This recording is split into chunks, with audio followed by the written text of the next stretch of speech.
Well, hello everybody. Welcome to another live stream by podcast. And tonight I'm joined by Professor M. David Litwa. And tonight we're talking about his new book titled Late Revelations: Rediscovering the Gospels in the 2nd Century CE. And I'm also going to be promoting his course, which is also about dating the Gospels to the 2nd Century CE. The title of that course is Redating the Gospels Without Apologetics. I have the link to the History Valley affiliate link to that course in the description below, and also to the History Valley Amazon affiliate link in the description below as well to go get his new book. So welcome back to the show, Litwa. Thank you very much, Jacob. I hope you and all your audience are doing well. It's great to see you guys. Can you talk about, obviously the title is obvious of what the book's about redating the Gospels, but could you talk about a little bit about what led you to this conclusion, to writing the book? Can you tell us, basically a little bit about what it's about? Well, first of all, to set the scene, dating the Gospels is a complete echo chamber where people have been repeating the same kind of stuff day in and day out for generations. And the people who've done real work on the dating, some of them have been dead for hundreds of years. And people just repeat what they find in textbooks. They repeat what they find in all different sorts of encyclopedia articles. And this state of affairs has basically polluted the atmosphere of scholarship, such that people are able to kind of swoop in and make these arguments which are not valid, and that they promote a certain kind of, I would say, conservative viewpoint. Okay. Now, some of these people making these arguments, they don't necessarily label themselves as conservative, but they play into conservative hands. Okay. Even big authorities, even people who are aiming to be critical, there's a kind of politics and a sociopolitics that goes into this whole dating game. Okay. It is clear, and as I've said on my own channel, and as I've said many times, this is about intellectuals playing a political game. And the game is for reliability. Religious scholars want the Gospels to be reliable because they think that they're based on eyewitness memory. And to have eyewitness memory, you've got to have approximation to Jesus. It's got to be as close to Jesus as they can make it. And so every argument, the tendency of every argument will be to bend the data so that it is pushed as early into the 1st century as possible. And that funds or founds a particular religious narrative in which the truth of a religion, in this case, evangelical Christianity, is established because memory was preserved, that the gospel writers are eyewitnesses, that the names are real and the memories are real, and that we can trace everything back as if this was a project in history rather than a project of religious apologetics and the defense of religious truth. And what the course is about is prying apart this whole scenario. I'm not going to necessarily argue for a particular date. I do in the book, and I talk about a whole different model for understanding how we might go about the dating of the Gospels. But my chief point for everybody here is to make sure that you think about this correctly in terms of the method, in terms of how one might go about this project, and what are the sand traps and the bear traps that you'll find along the way, and how you can yourselves gain authority as you yourselves work out the arguments for how you might go about dating these particular religious texts and beyond them. Really, because the skills that you learn in the course will be used to date any text in antiquity. many of which also don't come with names, and they don't come with dates. And it's quite mysterious when they arose, how and where. And these are very traditional topics of scholarly discourse, but they have been ignored because scholars have gotten interested in other things. And so even very good people want to talk about other things without really getting into the meat of what we all should be trained in or have training in. That is, to understand something so fundamental as when something was written, in which context. Because if we don't know which context, then we can't understand the documents.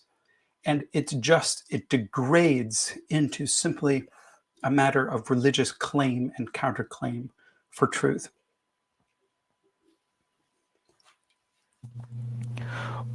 By which point do we know with absolute certainty that the four Gospels came to exist in their current form? Well, in the humanities, we know absolutely nothing with absolute certainty. And that might seem like a cheap point, but that's actually pretty important because humanities are fundamentally different than sciences and math.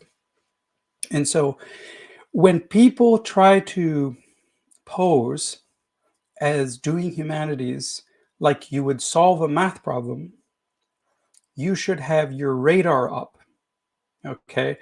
Because there are people who want to cloak the subjectivity of our task. It is subjective, but there's a good and a bad way of being subjective. There's a disciplined and a non-disciplined and speculative way of being subjective. I mean, if you're a philosopher, you're philosophically trained. I mean, for all we know, this is the Matrix. We've all been abducted by aliens and projected onto a false Earth, and we all live in a box that's 6 by 6 feet, and all of this is a dream. That's what we know. I mean, the devil's advocate can play any card, but what can we be reasonably sure as probable? That's a question that the humanities can answer. And what I think we can say, and what most recent scholarship has shown as probable, is that the Gospel of Mark is probably first, and that it's something like a notebook, an authorless notebook. That is, it comes down without a name, and it's something that the ancients recognize as something that's unfinished, and as something that they can take as raw material and freely shape into something else to improve the product, and then to republish it, as it were, with the caveat that publishing in antiquity is not like publishing today. It's not a formal process. It's literally a scribe produces a finished copy of a writing, and his friend asks for it and says, "Can you make me a copy?" And then when that's done, the work is published, and it may never reach anyone else. Or down the road, people might ask for a copy of those copies, and a copy of those copies, and a copy of those copies. And that's the publishing game. That's how things get published. It's a personal, independent enterprise. And that seems to be what's going on. The Gospels are nameless, and the first Gospel is more like a notebook than a finished product. That's what I can say we can be reasonably certain of. And what does Papias tell us about the Gospels, and is he helpful in any way in dating the Gospels? Papias seems like a great external witness, right? So that's why conservatives and evangelicals, they love Papias, because Papias seems to be an outsider who is looking at how Gospels are produced and is giving independent evidence to say that they're based on eyewitness oral traditions. Now, Why is that a wrong way of thinking? Well, because Papias himself is a religious insider. He's a Christian who is in the game of promoting the truth of his own religious narrative. And he's not independent of the documents that became the New Testament. He, like everyone else, is making inferences based on the letters and the stories that they know.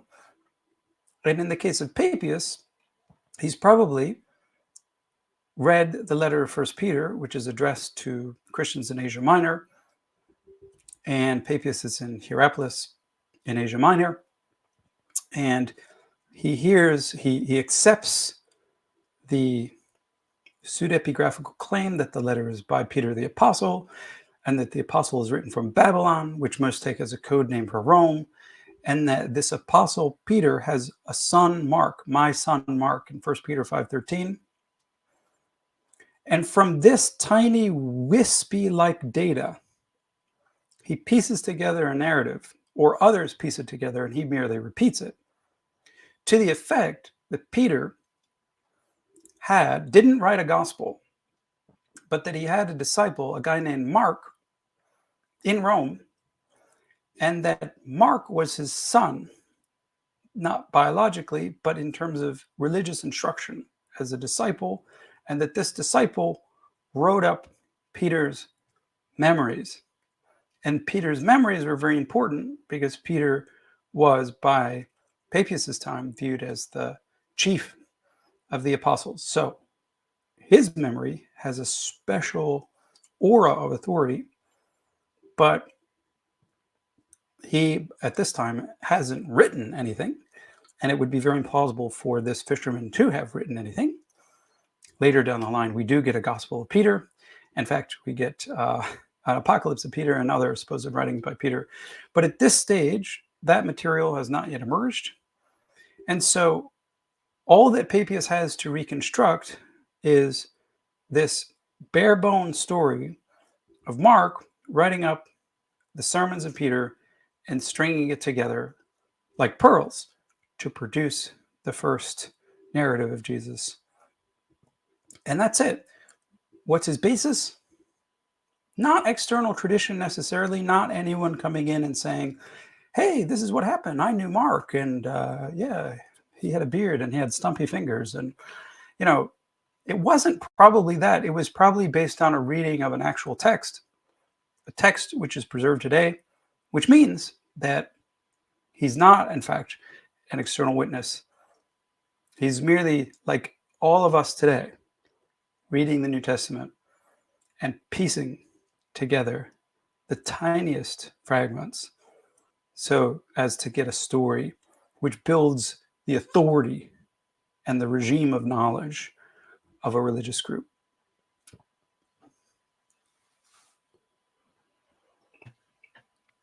Can you tell us about what you mean by the Markan wave? The Markan wave. Well, so in my model of understanding, the Gospels are not like particles. They're not like dots on a screen. They're like waves. That is, they are unstable. They are unstable in exactly the period in which we would want them to be most stable. That is, in the early 2nd century and very late 1st century, where we have no other manuscript evidence. The Gospels change, they chop and they change. Because, as I said earlier, the first Gospel is more like a notebook. And unlike today, where it would be considered plagiarism to take someone's notebook to improve the sentence structure, to add a bunch of elements, to take away some elements, and to republish it as a more finished product, that would still be plagiarism today. In antiquity, that was a very common procedure for writing, which didn't necessarily have any negative nuance, especially if the writing that you were borrowing and adapting was nameless. Obviously, if it had an author's name and it was a finished product and you just copied it word for word, in antiquity, you would be a plagiarist. I mean, they had that concept. But if you had a notebook that was bendable and changeable, which you sought to improve in various ways, and different people use that same notebook to improve in various ways, that was perfectly fine. And that's why it's important to view the Gospels as moving targets. To say that we could pinpoint a date exactly for the writing of the finished product is not the correct way to think about how these documents were actually produced.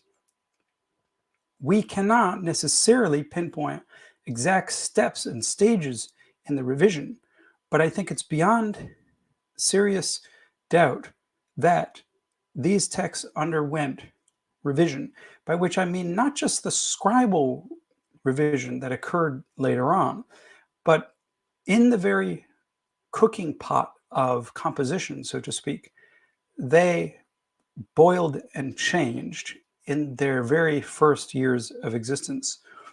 They reached their final forms probably about the mid-2nd century. But everything before that is, fluctuating like a wave. And so that is my wave model.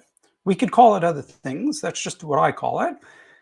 And as it turns out, the wave model is supported by the fact that no one, including Justin Martyr, but no one prior to the mid-2nd century even refers to these texts by name as finished products.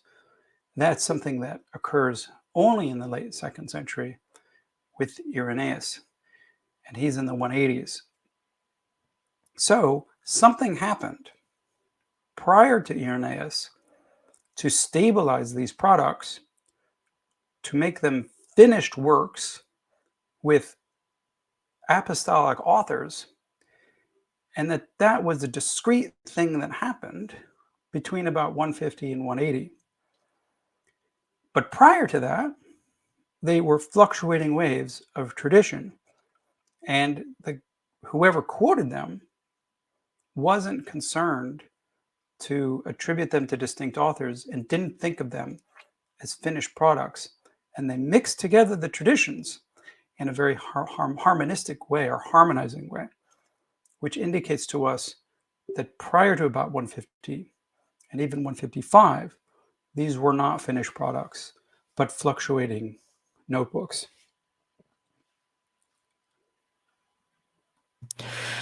Then I'm assuming that you mean the same thing when you refer to the Matthew, the Luke, and the John wave, that they were composed in a similar manner. That's right. And in fact, we can think of the Matthean wave as simply a continuation of the Marcion wave. They aren't really different texts. They are the same story of Jesus, just improved, added to, updated, refined in different ways. And likewise, in my theory, with Marcion's Gospel and canonical Luke, they both go back to a prototype so that they are independently revising the same text. But that prototype really is in continuity with both Marcion and canonical Luke, so that as Mark is to Matthew, so the prototype is to canonical Luke and Marcion, although I think Marcion was more faithful to that prototype. These, in other words, are texts in motion. And that's exactly how you think of it.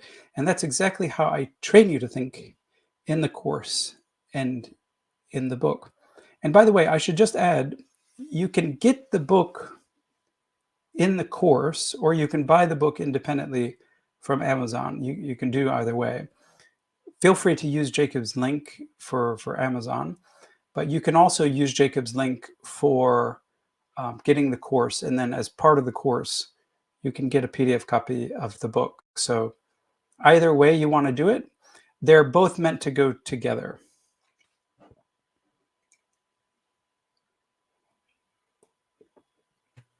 And what do you make of the we passages in Acts? Well, I mean, any number of ancient authors use the first person plural, but we don't attribute them to apostles. I mean, the real question about the we passages is, why do we, as scholars, even raise an eyebrow? Why would we want to contribute to a narrative, essentially a religious narrative, to support religious authority, where the we is some medical doctor called Luke, who's in the same boat as Paul, in the same boat that, according to chapter 27, actually gets shipwrecked?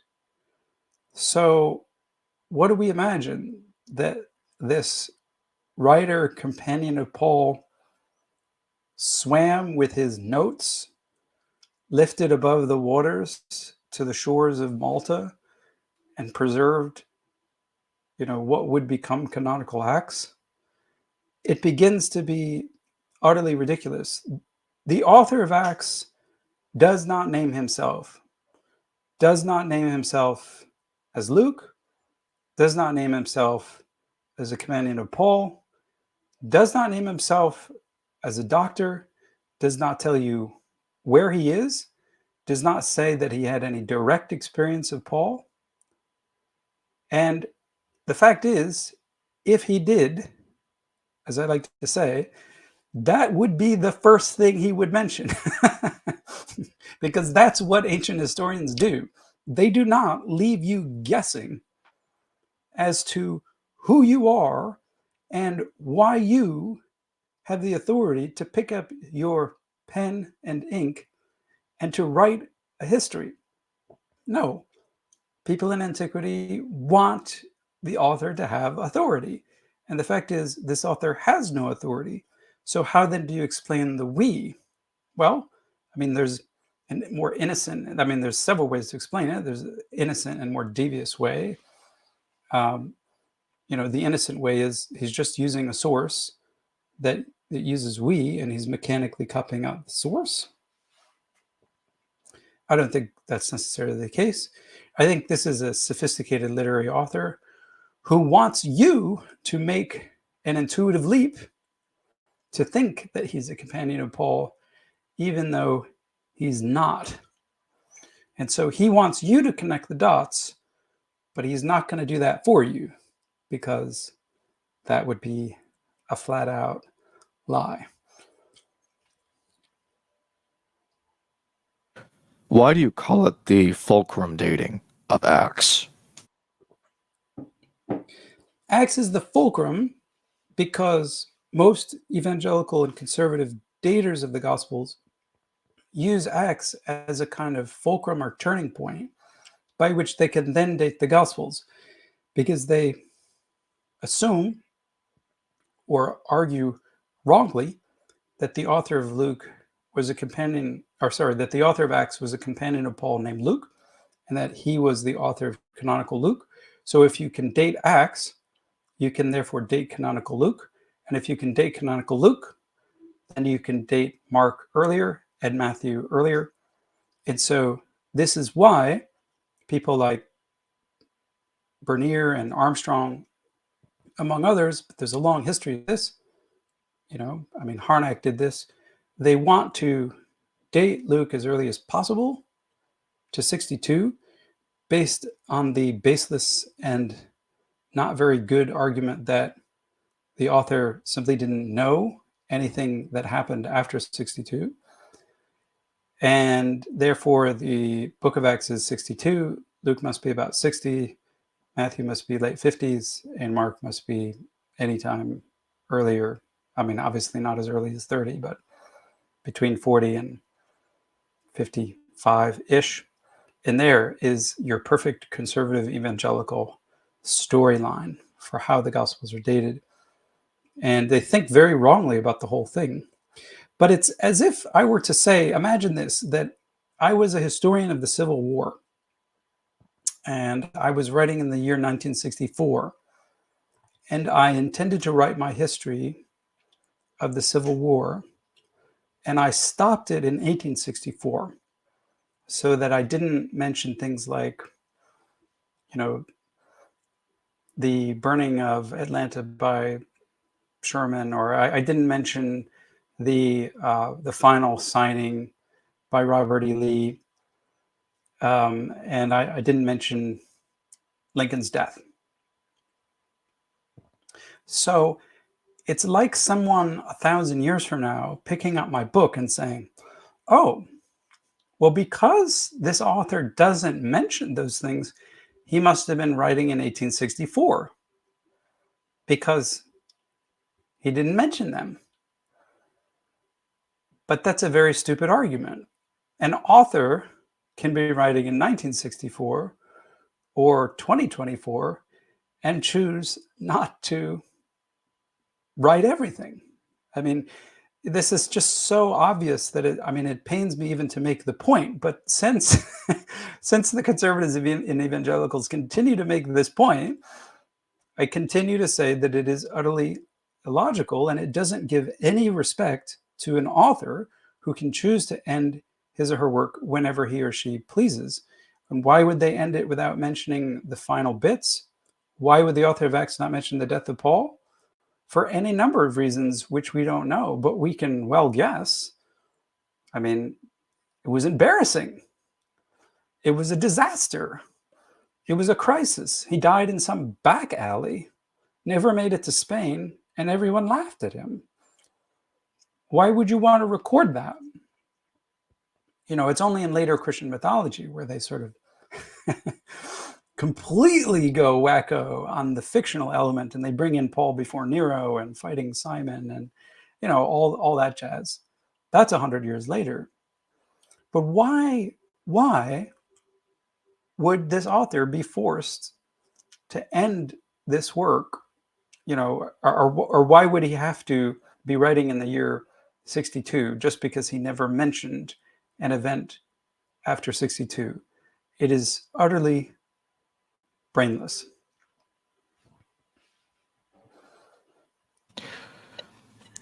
So, what is the agenda of the authors of the Gospel of John, especially with this whole thing about the beloved disciple, and some kind of testimony that's connected to this beloved disciple? What do you think that the author or authors of John are trying to pull there? Well, I've got an article on Patreon which I can recommend to everybody. It's called Literary Eyewitnesses, and I go line by line through the evidence of what the author of the Johannine Gospel wants to do with this character, the beloved disciple. It's interesting that this character is introduced late, almost a bit like an afterthought, like he didn't fully plan out the work.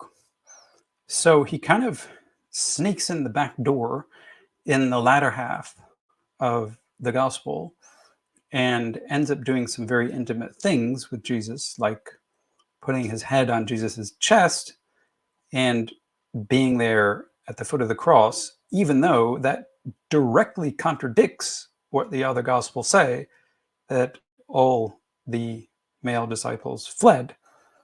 The author of the Johannine Gospel apparently thinks that that's utterly wrong and invents a character who stayed faithful to the end. And then this character speaks at the end, or people speak for him.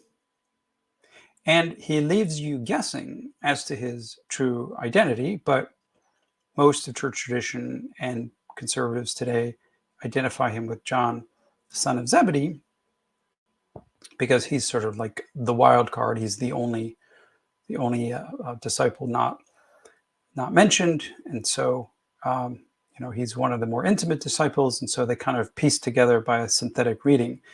Even though, again, the author of the fourth gospel, or whatever we want to call it, the Johannine wave, as I like to call it, he's not claiming to be an apostle. He doesn't claim to have any special knowledge of Jesus. And he's a good writer. That is, and like any good writer of fiction, he introduces these vivid elements. Like, it was 3:00 when he died, and and they speared him, and blood and water came out, and he who saw this, testifies that he saw this, etc., etc. So it's clear that this author is generating what we call a regime of knowledge and a framework of cogency, so that when you're done reading the book, you've been mesmerized, and you absolutely want to believe that whoever wrote this was an eyewitness, and he would never lie because Jesus is the truth. But as Bart Ehrman has shown, in forgery and counterforgery, religious people lie for the sake of truth all the time. And they know that they lie. They absolutely know that they lie, and they think it's a good thing, right? Because it's like in the ethical example of, you've heard this in an ethics course, if you've taken one, you're in Nazi Germany, and the Nazis, Gestapo, knocks on your door and says, "Do you have any Jews inside?" And of course you say no, even though there's 40 Jews in your basement or in your attic or whatever. And you're right in saying no. That's absolutely a case where it's absolutely good to lie. That's how religious people think about lying. If people can lie and you get to go to heaven, that lie is a good thing. That lie is a good thing. So people lie all the time in the interest of what they think is truth. And that's not amazing at all. That's a completely banal fact. Okay? I mean, it may sound shocking to the religious believer, but they themselves do it unconsciously because of what they consider to be a greater value. So yes, I absolutely believe that the beloved disciple is a fictional character. He is designed and crafted for one purpose, that is to add authority to the book itself, so that it trumps and triumphs over the other accounts of Jesus' life and leaves them in the dust.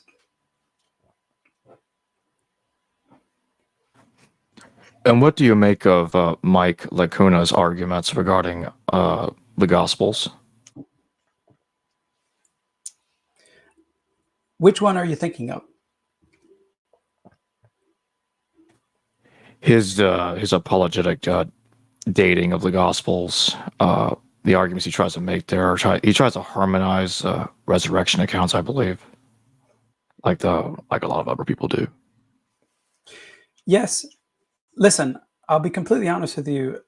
I've read bits and pieces of Laconia's book on resurrection, but after I got into about 100 pages of it, and I saw, and I've got a blog post on this, I saw Laconia's own testimony where he said that he tried to be a scholar when he wrote his big book on resurrection. I think it's 2010. He tried to be a scholar in the sense that he tried to imagine a world in which Jesus was not resurrected, and he just couldn't do it. He just couldn't do it. And he succeeded, like in imagining that world for maybe a few weeks, but then he just went right back to his evangelical belief and his essentially religious belief, because he is an apologist and a proud one. And I think the great thing about that book, I stopped reading it, but I think the great thing about that book is that Laconia is the most honest apologist I've ever met, because he in that book says that he knows if he were to say anything against Jesus' resurrection, physical resurrection, the corpuscles and the pus and the slime and the snot, all of that was raised. If he were to say anything against that, he would lose his job. He would lose all the money he's making, his house, all his comfortable lifestyle. He'd be excommunicated from his community, and his family would be alienated. And listen, folks, there's nothing in this world there's nothing in this world, right, that will lead your mind to make a conclusion that will lead to ultimate loss. We are, in the end, biological creatures programmed to survive. So we are programmed to think in ways that support our survival. And Mark Laconia is smart enough to know that if he were a real scholar and he were to question the resurrection and he were to doubt it truly and propose evidence against it and conclude that that evidence is trustworthy, that he would lose everything. And that's the game. And so, in the end, he just chose to defend his position, which he's always already believed. And that's what an apologist does, right? There's a fundamental distinction between an apologist and a researcher.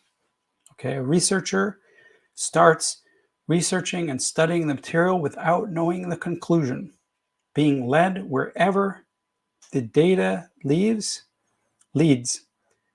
And an apologist knows the conclusion and researches the data to shape it and craft it into an argument supporting the conclusion that they already know.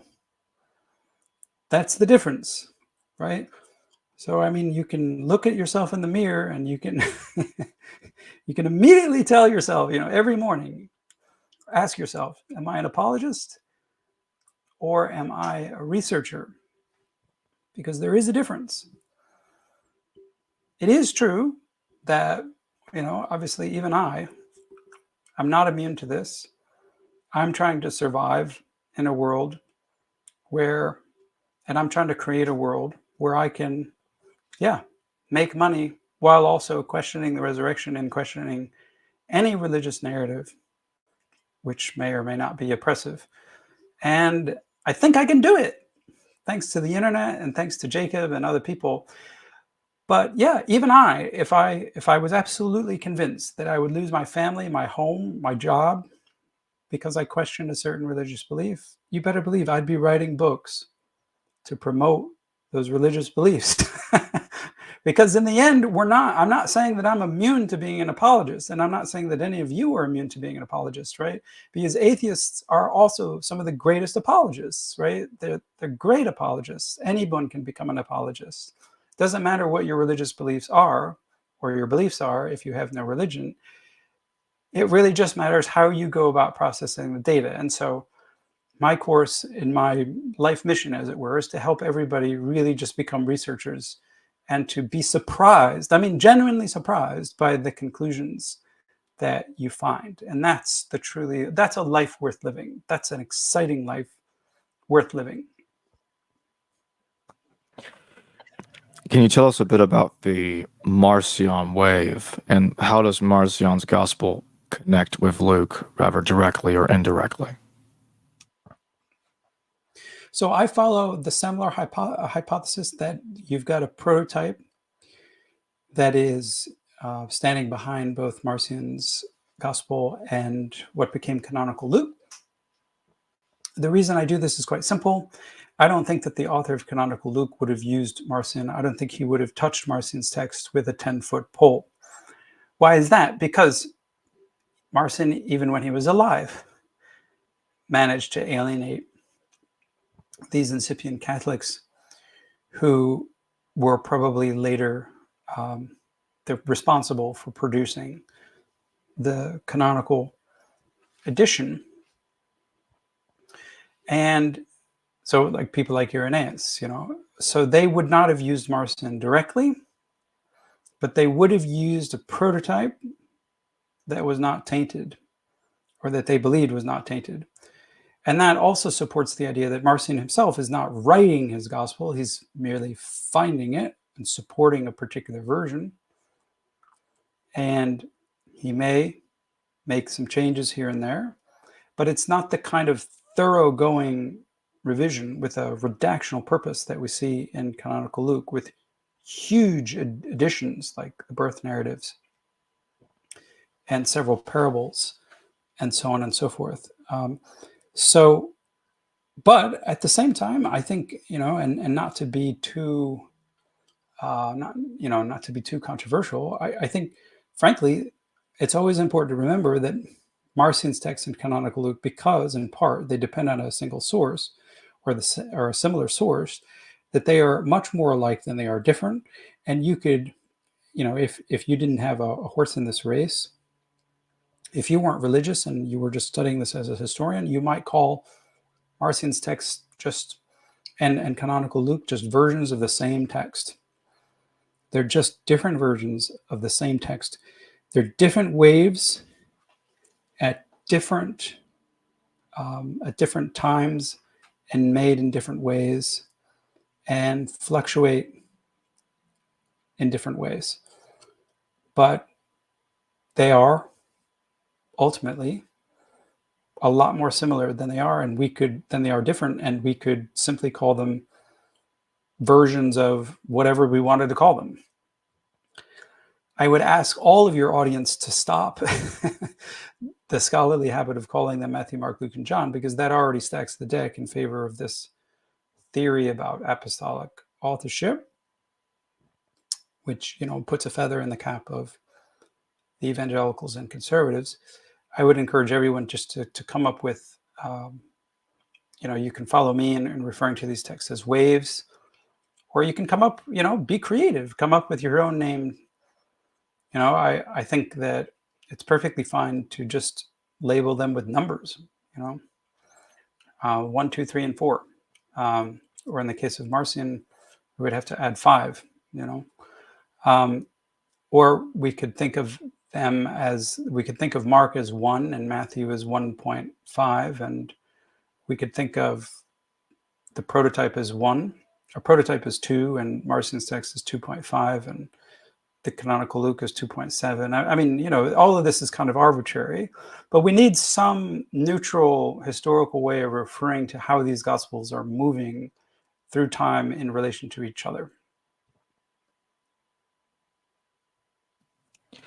Michael Apple, thank you for your super chat, part of the Dr. and David Litwa Keeps the Lights On Fund.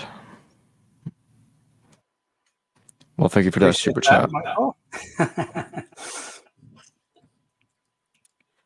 So, is Marcion preserving the gospel or the original Proto-Luke, whatever that looked like, almost exactly? Or did he make some minor or some major changes that you can detect when looking at his text? Well, we could only detect it really if we had the prototype, and we don't have the prototype, unfortunately. But I am with Jason Badoon on this one, that I don't see major editorial changes, major theological or ideological editing going on. I think Marcion approaches his text as Christians do today, that it's an inspired work. And I make this argument in my Marcion course and in a forthcoming book, that Marcion doesn't feel like Marcion is a ship captain. He doesn't have a advanced education in philosophy. He's not trained in text criticism. He didn't go to the Alexandrian Museum or anything like that. He's a shipmaster. His job is to sail boats and to move goods.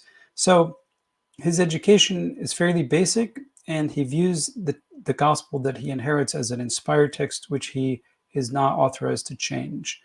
I mean, if we knew that Marcion was more like Montanus and that he thought he was inspired by some spirit which enabled him to, write a new gospel because he was apostolic and inspired, that would be one thing. But he never says that, and he seems to be dogmatically certain that it's Paul who's the apostle. And so Marcion views himself as just a transmitter and someone who needs to keep faithful to the story, rather than as someone who needs to rewrite it. And I know that this goes against the theories of some, but I think, and I make this case again in my course and in my forthcoming book on Marcion, that this is still the most plausible hypothesis. And so again, it's kind of, this is pretty much Jason Badoon, whom I would recommend to to everyone, whose works I would recommend to everyone who has the most balanced position. I think, and there's religious reasons why Marcion is not a composer of his gospel, but a transmitter of it, and he thinks that accuracy is important. And so, yes, although we can't absolutely see what he changed, and we can't absolutely deny that he changed some things. I mean, some things you can change without, threatening your religious narrative. Even today, when Christians retell the story of Jesus, they introduce changes. Some of them are unconscious. I mean, they're not like setting out to revise the story of Jesus, but they, for whatever reason, don't transmit it accurately. So that may have happened. But I think in general, I think if we had Marcion's text complete and we could compare it with the prototype, there would be at least a 90% overlap, would be my guess, if not 95 or 99%. John Gear, thank you for your super chat. Does Marcion's supposed rejection of the Jewish God conflict within how the Jewish God is portrayed in his gospel? Well, Marcion didn't think so. So I guess to Marcion, the question is no. I mean, obviously, to an early Catholic reading, yes. And to a modern Christian, yes. They would want to say that, well, of course, the God of the gospel is the God of Genesis, and he's the Jewish God, and he's, but that was not clear to Marcion. That was not at all clear to Marcion. He interpreted the gospel. He didn't write it, but he interpreted the gospel in such a way that the Father of Jesus Christ was not the Judean deity, and that the Judean deity was Jesus's opponent, and actually the person who put Jesus on the cross was the Judean deity because Jesus broke his law. And you can read all about that in my book, The Evil Creator, which, by the way, will soon be out in Audible, so stay tuned.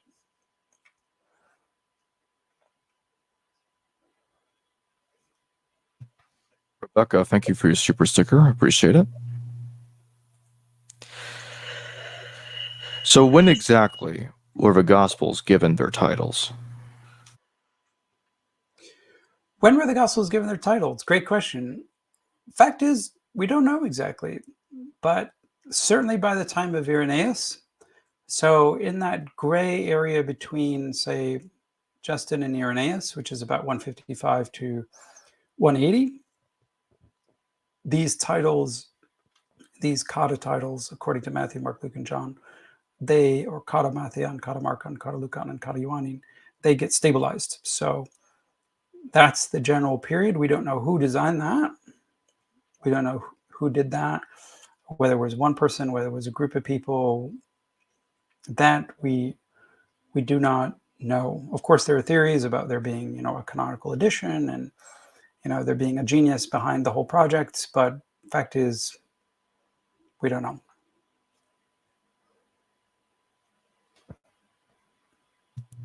Jesus Sales, thank you for your super chat. Do you agree with Thomas Brody's conclusion that Proto-Luke uses structure from the Elijah-Elisha narrative, and Luke Acts again imposes same structure?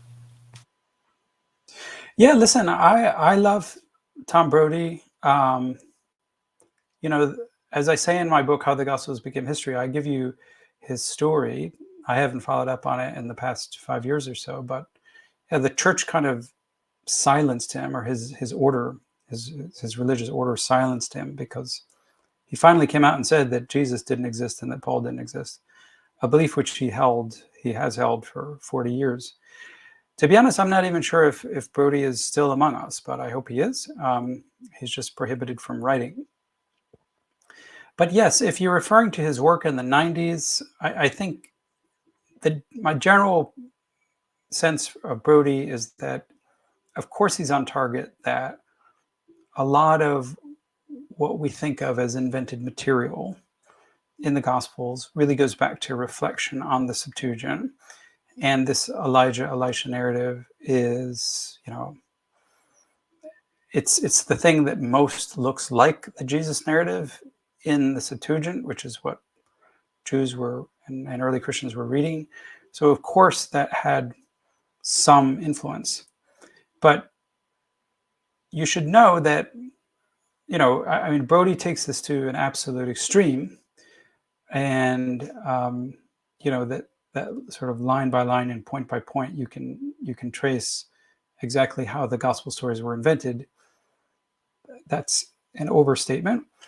And you should also be aware that what Brody refers to as Proto-Luke is not the same thing as what I'm referring to as the prototype, because as far as I know, Proto-Luke, is not a theory that many people hold today, and it has really nothing much to do with Marcion directly.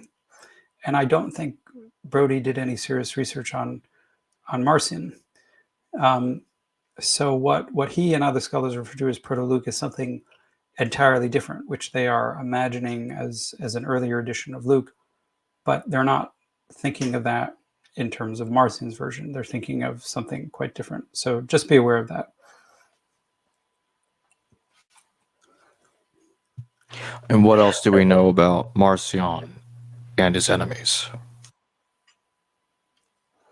Well, take my course. I'm happy to make Jacob an affiliate for that course as well. But that course, also Justin Sledge is doing something on that. I believe he'll be releasing his video, which talks a bit about Marcion tomorrow. So everybody stay tuned for that. But yes, you can take my course. And as we speak, I'm working on my own book on Marcion. That will come out hopefully in the next 6 months or so from Fortress, and I'll do my best to make that affordable to everybody. And so I think that's probably my best answer at this point. I have my own particular theories, and I'm trying to be cutting edge scholarship, because as everybody here knows, in the past 5 years, like, this is hot topic. I mean, and certainly anyone who's listened to anything on Jacob's channel, I mean, knows that, Marcion is like on fire at the moment. So I definitely have my disagreements with other scholars, but I think that if you take my course and you want to pursue questions with me further on Patreon or some other platform, please do. But yeah, wait for that book. It's coming. And in my closing question, by around which year, circa, I don't know, 160 or something like that, by which time do you think the four Gospels reached their final textual form? Yeah, I mean, around in the 160s is not a bad guess. I think, the texts that Irenaeus had are basically probably the texts that we have, minus some scribal changes, obviously, between the 180s and the printing press, some major, some minor. But I think certainly by 180, Irenaeus is evidence that, yes, the Gospels have reached their final form. They've got their final titles, which are the kata titles, and that is the according to titles, and they look pretty much like what we have, and Irenaeus even quotes them pretty much like we quote them today, or like an evangelical scholar would quote them today, saying things like, and in Mark it says yada yada yada. I mean, they were very capable of doing that by 180. But yeah, that's the thing to remember. I mean, Irenaeus is really, really the first one to do that. Even Theophilus of Antioch, who's writing about the same time, he just does not do that. He doesn't cite these by name. He doesn't use any names, and he mixes together the traditions. And so Irenaeus is really the first. And one ought to think of him as being like an oddball. He's completely an oddball in all of this. He's a trendsetter, but who knew that would be the the way that people would do things 2,000 years later, honestly. One of the weird things about history. Well, thank you for joining me today, David Litwa. Thank you, Jacob. It's good to see everybody here. Good to see you thriving and everyone doing well. I hope everyone is cool in the northern summer. I'm back down in the southern hemisphere, wishing all of you well. And I hope to see you all in many different ways and in many different spaces. So take care. Esmel, thank you for your super sticker. And before I close, I want to remind everybody to go check out the History Valley Amazon affiliate link in the description below to get his book, and the History Valley 5-cart affiliate link to purchase Litwa's course. Thanks again. Hello viewers, thanks for watching this video from the History Valley YouTube channel. Please don't forget to subscribe and hit the notification bell. And if any of you wish to further support this channel, please consider checking out this channel's Patreon page and becoming a patron, and or donate through PayPal or through Super Chat during your live stream. Thank you.